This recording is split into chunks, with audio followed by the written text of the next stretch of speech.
اور ذکر کرتا ہے۔ اور بتانا میں یہ چاہ رہا تھا کہ حضرت سیدنا سلیمان علیہ السلام نبی ہیں، لیکن آپ پر کوئی کتاب نازل نہیں ہوئی۔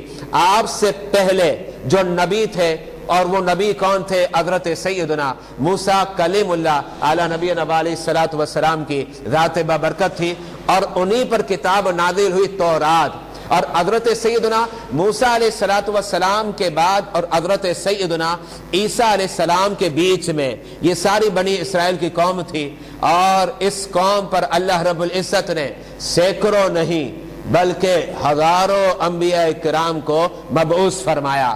ان ہزاروں انبیاء کرام میں ایک حضرت سیدنا زکریا علیہ السلام بھی ہے، ایک حضرت سیدنا یحییٰ علیہ السلام بھی ہے، اور ایک اللہ کے عظیم پیغمبر اور نبی جو ہے حضرت سیدنا سلیمان علیہ السلام ہے۔ یہاں سے بات آپ سمجھ گئے ہوں گے، اس کا مطلب یہ ہوا کہ حضرت سیدنا سلیمان علیہ السلام نے جو تبلیغ کرنی ہے وہ تورات مقدس کی کرنی ہے، جو کہ اللہ رب العزت کا ایک عظیم کلام ہے۔ اور ظاہری بات ہے، آپ یہ جانتے ہیں اور مسلمانوں کا ایمان اور عقیدہ ہے کہ مسلمان جو ہے جہاں الحمدللہ اپنے نبی کی تعظیم کرتا ہے اور تکریم کرتا ہے، وہاں مسلمان کا یہ بھی عقیدہ ہے اللہ کے جتنے انبیاء ہیں، اللہ کے جتنے رسول ہیں، ان سب پر ہمارا ایمان ہے۔ اور مسلمان کا یہ بھی عقیدہ ہے کہ جتنی بھی کتابیں اللہ رب العزت نے نازل فرمائی ہیں، ہم ان تمام کتابوں پر ایمان رکھتے ہیں۔ اسی لئے آپ نے دیکھا ہوگا ہم بچوں کو سکھاتے ہیں، اور کیا سکھاتے ہیں؟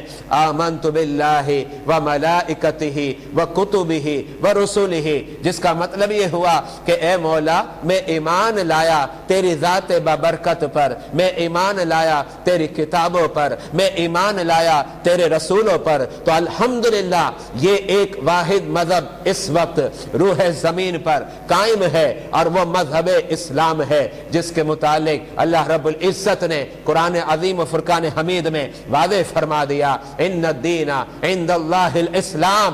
اگر رب کو پوچھتے ہو کہ رب کی بارگاہ میں کون سا دین ہے، تو یاد رکھنا رب کی بارگاہ میں دین جو ہے وہ دین اسلام ہے۔ تو الحمدللہ اسی دین اسلام کا پرچار حضرت سیدنا آدم علیہ السلام بھی کر رہے تھے، حضرت ابراہیم علیہ السلام بھی کر رہے تھے، حضرت اسماعیل علیہ السلام بھی کر رہے تھے، اور پیارے مصطفیٰ علیہ السلام بھی اسی دین کی ترجمانی اور عکاسی کر رہے ہیں۔ حضرت سیدنا عیسیٰ علیہ السلام بھی اسی دین کی ترجمانی اور عکاسی کر رہے ہیں، اور اسی طریقے سے حضرت سیدنا سلیمان علیہ السلام بھی اسی دین کا پرچار کر رہے ہیں۔ حضرت سیدنا سلیمان علیہ السلام جو ہے تورات کی تبلیغ کر رہے ہیں، لیکن ایک بات جو میں کہنا چاہتا ہوں اس پہ توجہ رکھے گا، اور وہ بات کیا ہے؟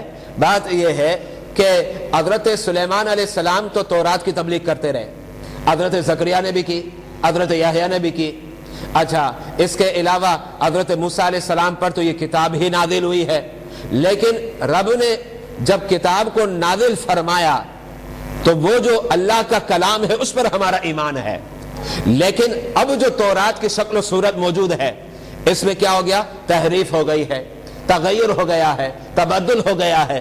تو اب ہم کیا کہتے ہیں کہ تورات پر تو ہمارا ایمان ہے، لیکن یہ جو موجودہ تورات ہے ان میں وہ آیات جو اللہ کا کلام ہے اس پر ایمان ہے، اور وہ آیات جو اللہ کا کلام نہیں ہے تو یاد رکھے گا پھر ہم اس پر تھوڑی ایمان رکھتے ہیں۔ یہ تو پھر یہود کے جو علامات ہیں انہوں نے پیوند کاری کی ہے اور قطع برید کی ہے، تو بہرحال اس پر ہمارا ایمان نہیں۔ لیکن ایک بات جو واضح ہو گئی کہ وہ بات یہ ہے کہ الحمدللہ ہم مسلمان ہیں، اور مسلمان کا عقیدہ ہے کہ تورات بھی حق ہے، انجیل بھی حق ہے، اور قرآن بھی حق ہے۔